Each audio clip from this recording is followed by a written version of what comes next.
حضرت ابو بکر صدیق رضی اللہ عنہ کی بہادری۔ حضرت علی رضی اللہ عنہ نے فرمایا، اے لوگو، مجھے بتاؤ لوگوں میں سب سے زیادہ بہادر کون ہے؟ لوگوں نے کہا، اے امیر المؤمنین، آپ ہیں۔ حضرت علی رضی اللہ عنہ نے فرمایا کہ میں جس دشمن کے مقابلے کے لیے نکلا ہوں، اس سے میں نے اپنا حق پورا لیا ہے، یعنی ہمیشہ اپنے دشمن کو شکست دی ہے۔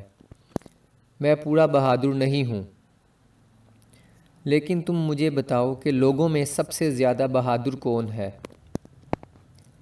لوگوں نے کہا کہ پھر ہم تو نہیں جانتے، آپ ہی بتائیں کہ کون ہے؟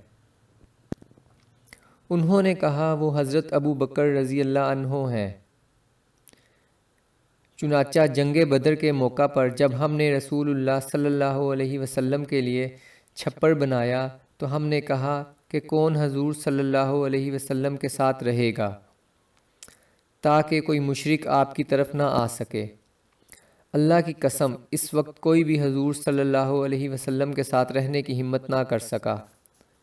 دشمن کا خوف بہت ہی زیادہ تھا۔ بس ایک حضرت ابو بکر رضی اللہ عنہ ہی ایسے تھے جو تلوار سونت کر حضور صلی اللہ علیہ وسلم کے سرہانے کھڑے ہوئے تھے۔ جب کوئی بھی حضور صلی اللہ علیہ وسلم کی طرف آنے کا ارادہ کرتا تو حضرت ابو بکر رضی اللہ عنہ فوراً لپک کر اس کی طرف جاتے۔ یہ حضرت ابو بکر رضی اللہ عنہ ہی تمام لوگوں میں سب سے زیادہ بہادر ہیں۔